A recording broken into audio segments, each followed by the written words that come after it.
Halo sahabat cahaya usia tua. Di setiap kisah, selalu ada pelajaran tentang cinta, penyesalan, dan pengampunan. Hari ini, kami akan membawakan kisah yang menyentuh hati tentang seorang putri yang menemukan rahasia besar ayahnya sebelum meninggal dunia. Sebelum kita mulai, jangan lupa untuk tekan tombol subscribe dan nyalakan loncengnya agar kamu tidak ketinggalan kisah penuh makna berikutnya. Malam itu, rumah sakit terasa dingin. Lampu-lampu di lorong memantulkan cahaya putih pucat, seperti bulan yang kehilangan sinarnya. Aku duduk di samping tempat tidur ayah, menggenggam tangannya yang semakin lemah. Sejak 2 minggu lalu, penyakitnya makin parah. Dokter bilang ginjalnya sudah tak berfungsi sempurna. Tapi yang lebih membuatku takut, bukanlah kata-kata dokter, melainkan mata ayah yang perlahan kehilangan cahaya. Rina, suaranya pelan, hampir tak terdengar.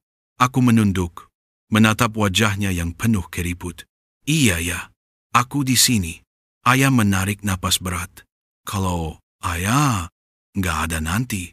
Aku cepat-cepat menggenggam tangannya lebih erat. Jangan ngomong begitu ya. Ayah pasti sembuh. Tapi ia hanya tersenyum tipis senyum yang membuat hatiku hancur. Dengar baik-baik nak, katanya lirih.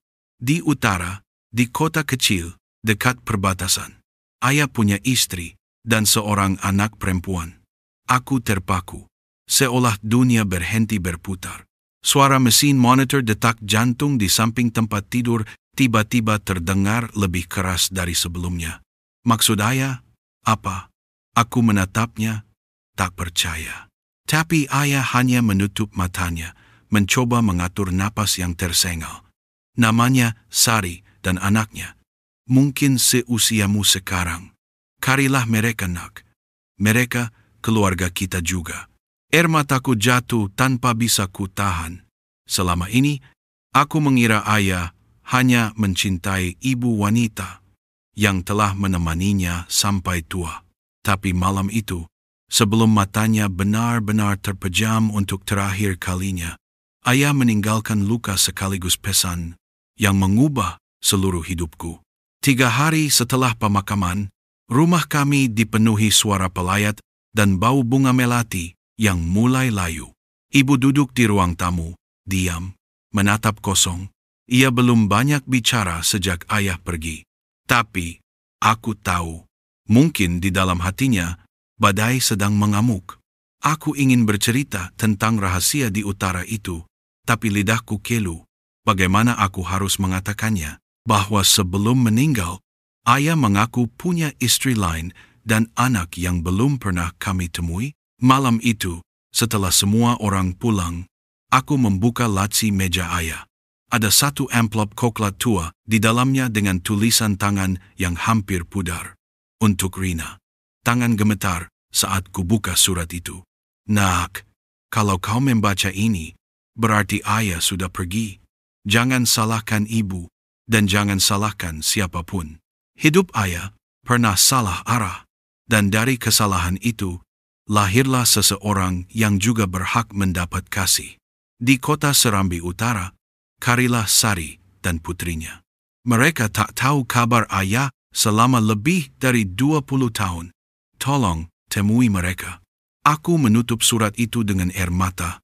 Bagian dari diriku ingin membakar surat itu dan melupakan semuanya. Tapi ada bagian lain yang berkata pelan, kalau kau tak mencarinya, kau takkan pernah tenang. Keesokan paginya, aku berdiri di depan lemari ayah. Masih tergantung jaket lamanya, yang dulu selalu ia pakai saat berkebun. Di saku jaket itu, aku menemukan sesuatu lagi. Selembar foto tua. Di foto itu, ayah berdiri di samping seorang wanita muda dan seorang anak kecil berumur sekitar 5 tahun. Wanita itu tersenyum manis, memegang tangan ayah. Dan gadis kecil di sebelahnya, mirip denganku saat kecil. Sangat mirip, sampai aku tertegun lama. Aku tahu, aku tak bisa berpura-pura tidak tahu. Entah siapa mereka tapi darah kami sama. Perjalanan ke utara pun dimulai. Dengan koper kecil dan surat ayah di dalam tas, Aku naik bus dari Jakarta menuju Serambi Utara, sebuah kota kecil dekat perbatasan, yang namanya bahkan jarang ku dengar. Sepanjang perjalanan, pikiranku tak henti berputar. Bagaimana jika mereka membenciku? Bagaimana jika mereka tak mau tahu tentang ayah lagi? Tapi setiap kali aku ragu, aku ingat wajah ayah saat menghembuskan napas terakhir dengan senyum damai yang entah kenapa terasa seperti pesan. Pergilah nak, selesaikan yang belum selesai. Bus berhenti di terminal kecil. Sore itu langit berwarna jingga keemasan. Kota ini sederhana, toko-toko kayu, orang-orang berjalan lambat, aroma laut dari kejauhan. Aku turun dengan langkah berat, membawa harapan dan ketakutan sekaligus. Di saku jaket, kutemukan kertas kecil bertuliskan alamat tulisan tangan ayah. Jalan Melati No. 7. Aku memesan ojek menuju alamat itu. Setiap meter perjalanan terasa seperti 1000 langkah ke masa lalu yang belum ku kenal. Dan saat motor berhenti di depan rumah tua berkat biru, jantungku berdetak cepat. Di depan rumah, ada wanita tua sedang menyapu halaman. Aku menarik napas panjang. Permisi Bu, apa benar ini rumah Ibu Sari? Wanita itu menoleh, tatapannya tajam namun lembut, dan di matanya, entah kenapa, aku merasa seperti melihat sepotong wajah ayah. Wanita tua itu menatapku lama. Tatapannya tajam tapi tak sepenuhnya asing. Aku bisa merasakan jantungku berdetak semakin cepat, seolah tubuhku tahu sesuatu yang pikiranku belum mengerti. Ya, saya Sari, katanya akhirnya dengan suara serak lembut. Kau siapa nak? Aku menelan ludah. Nama saya Rina Bu. Saya dari Jakarta. Saya anak dari Pak Arman. Begitu nama itu terucap, sapu di tangannya terlepas dan jatuh ke tanah. Ia terdiam, menatapku dengan mata melebar campuran antara kaget, takut, dan sesuatu yang menyerupai rindu. Arman? Suaranya bergetar. Arman masih hidup? Aku menunduk pelan. Maaf Bu, ayah sudah meninggal 2 minggu lalu. Wanita itu menutup mulutnya dengan tangan, lalu mundur 1 langkah. Matanya mulai berkaca-kaca. Aku melihat bibirnya bergetar, seolah menahan sesuatu yang sudah lama tertahan. Masuklah, nak, katanya pelan. Kita bicara di dalam. Rumah itu sederhana, tapi bersih. Ada aroma kayu dan bunga melati sama seperti aroma kamar ayah di rumah kami dulu. Di dinding tergantung beberapa foto lama. Di salah satunya, aku melihat wajah ayah muda, berdiri di samping Ibu Sari dan seorang gadis kecil. Anak kecil itu pasti kakakku. Aku menatap foto itu lama. Dadaku terasa sesak. Dia dulu sering bicara tentang kamu. Suara Ibu Sari memecah keheningan. Aku menoleh, melihat beliau duduk di kursi rotan dengan mata sembab. Tapi waktu itu, aku pikir dia hanya berhayal. Aku mengernyit. Berhayal? Ia menghela napas panjang. Arman pergi waktu anak kami baru 5 tahun. Katanya dia harus mencari pekerjaan ke kota. Aku menunduknya bertahun-tahun.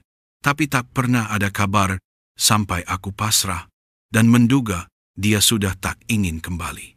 Aku menunduk, menatap cangkir teh yang kini sudah dingin. Setiap kata yang keluar dari mulut wanita itu menusuk hatiku. Ayah, jadi benar. Ayah meninggalkan mereka tanpa pernah kembali. Tapi kenapa ayah tidak pernah bilang? Tanyaku lirih. Kalau saja Ibu Sari tahu. Kalau saja kami tahu, karena dia merasa bersalah. Nah, suara lembut tapi tegas itu datang dari arah pintu. Aku menoleh, dan di sana berdiri seorang perempuan muda, kira-kira seusia denganku. Rambutnya hitam panjang, wajahnya teduh, tapi matanya menyala dengan emosi yang sulit diuraikan. Ayahmu meninggalkan kami tanpa kabar, katanya dengan suara bergetar. Dan sekarang kamu datang, membawa berita bahwa dia sudah meninggal. Aku terdiam, tak tahu harus berkata apa. Ibu Sari berdiri cepat. Rani, jangan begitu. Dia datang baik-baik, nak. Baik-baik? Rani nama itu langsung menangkap di hatiku. Jadi dia kakakku? Selama 20 tahun kami hidup tanpa tahu dia di mana. Lanjut Rani dengan nada tinggi. Ibu menunggu setiap hari, berharap dia pulang. Aku tumbuh tanpa ayah. Dan sekarang kamu datang dengan wajah mirip dia. Lalu bilang dia sudah tiada. Itu kejam, Rina. Air mataku jatuh lagi. Kali ini tanpa bisa kubendung. Aku juga kehilangan dia, Rani. Aku juga anaknya. Anaknya yang mana? Rani menyeringai getir. Anak yang dia pilih setelah meninggalkan kami? Kata-katanya seperti pisau yang menembus dada. Aku menunduk, tak berani menatapnya. Tapi Ibu Sari menatap kami berdua dengan wajah penuh duka. Cukup, Rani. Ini bukan salah siapa-siapa. Ayahmu yang salah. Tapi dia juga manusia yang menyesal. Ia menatapku lembut. Kau datang jauh-jauh ke sini karena pesan terakhirnya, kan? Aku mengangguk pelan. Iya, Bu. Dia bilang, aku harus mencari kalian. Katanya, kalian juga keluarga kami. Keheningan panjang menyelimuti ruangan. Suara jam dinding berdetak pelan, seolah memberi ruang untuk air mata yang menetes tanpa suara. Akhirnya, Rani berjalan pelan ke arah foto di dinding. Dia menatapnya lama, lalu berkata lirih, kalau dia benar-benar menyesal, kenapa dia tidak datang sendiri? Aku tidak tahu harus menjawab apa. Mungkin ayah tidak sempat. Mungkin rasa bersalahnya terlalu besar. Yang ku tahu, aku tidak ingin kebencian ini berlanjut. Sore itu, setelah suasana agak tenang, aku membantu Ibu Sari menyiapkan makan malam. Meskipun masih kanggung, ia memperlakukanku dengan hangat. Rani, sebaliknya, memilih diam di kamarnya. Kau mirip sekali dengan dia, kata Ibu Sari sambil memotong sayur. Senyummu, caramu bicara, semua seperti Arman waktu muda. Aku tersenyum kecil. Aku juga merasa begitu, Bu.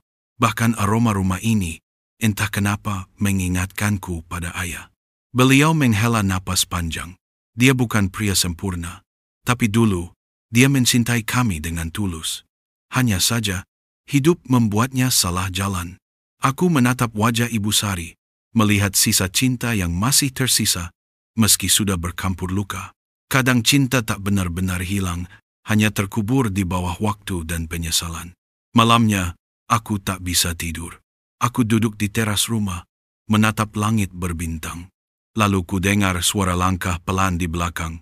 Masih bangun? Itu suara Rani. Aku menoleh. Ia berdiri di pintu, memeluk jaket tipis. Udara sini dingin. Ya, katanya pelan. Lalu duduk di kursi sebelahku. Beberapa menit, kami hanya diam. Lalu ia berkata lirih. Maaf, kalau tadi aku keras padamu. Aku menatapnya. Ia menunduk, menggigit bibir. Aku cuma nggak tahu harus bereaksi bagaimana. Nama Arman itu nama yang terlalu lama kami kubur. Aku tersenyum lembut. Aku mengerti. Aku pun kaget waktu tahu. Dunia rasanya runtuh.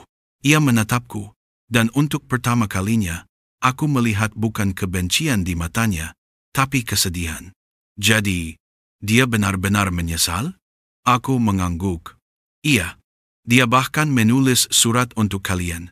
Dia minta aku mencari kalian dan bilang, kalian berdua tetap keluarganya sampai akhir. Air mata jatuh di pipinya. Ia menutup wajahnya dengan tangan. Dia meninggalkan kami, tapi di hatinya, ternyata kami masih ada. Aku menggenggam tangannya pelan. Dan sekarang, kita bisa memulai dari awal. Kita berdua anaknya. Kita masih punya waktu untuk saling kenal. Rani menatapku dengan mata merah basah. Lalu, dengan suara gemetar, ia berkata, terima kasih sudah datang, Rina. Aku tersenyum. Terima kasih juga sudah mau mendengarkan. Malam itu, di bawah langit utara yang bertabur bintang, dua anak perempuan dari seorang pria yang sama, yang pernah memisahkan dua dunia, akhirnya duduk berdampingan. Tak ada kata maaf yang cukup untuk menghapus masa lalu, tapi setidaknya Ada harapan kecil yang mulai tumbuh. Pagi berikutnya, udara Serambi Utara terasa lembab setelah semalaman hujan. Aku terbangun oleh aroma kopi dan suara sendok beradu dengan kangkir di dapur.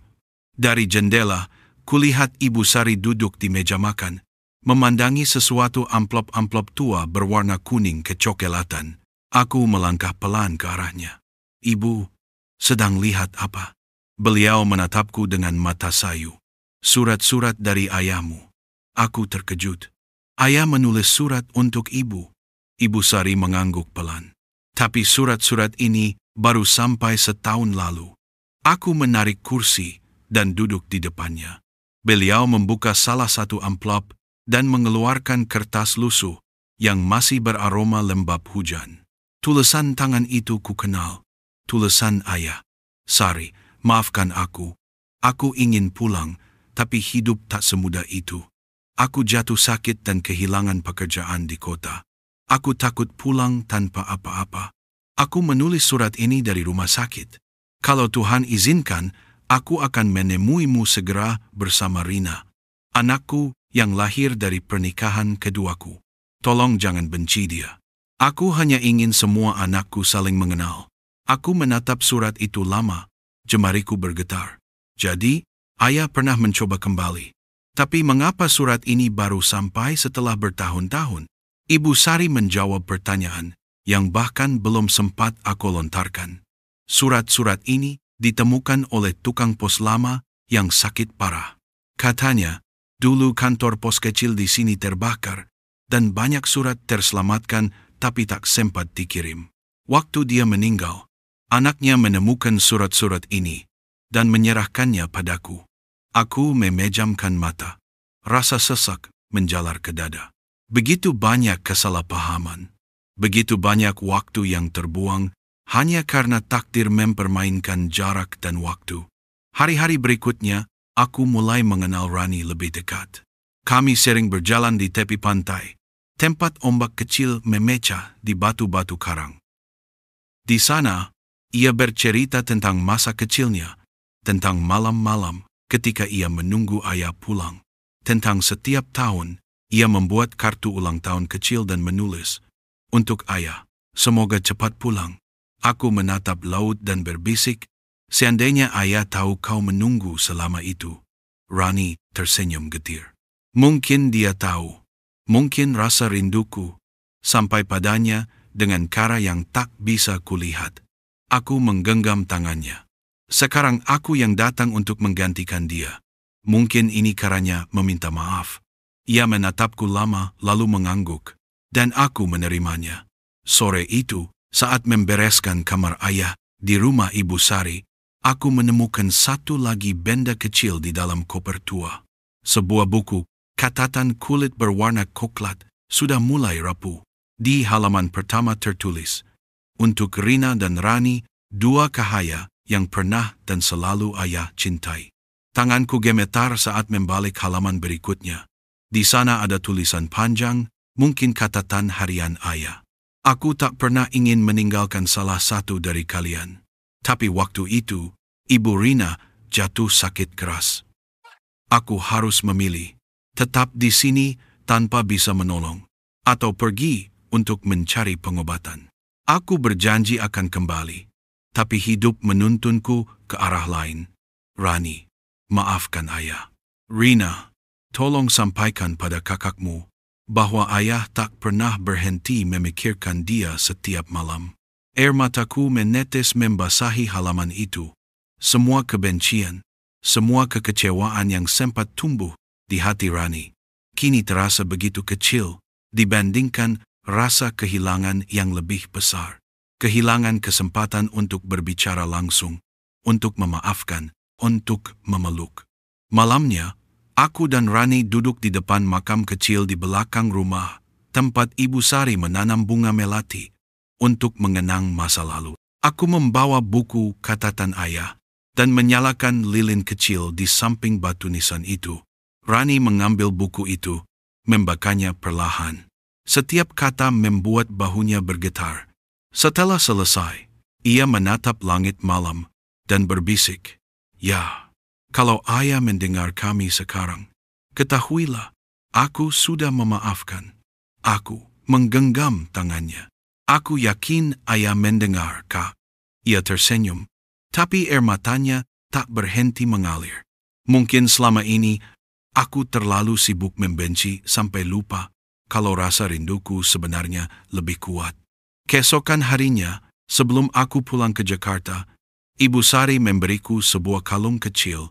Ini milik ayahmu, katanya lembut. Dulu, dia janji akan memberikannya pada anak-anaknya saat mereka sudah dewasa. Sekarang, berikan bagian ini pada Rani dan satu lagi untukmu.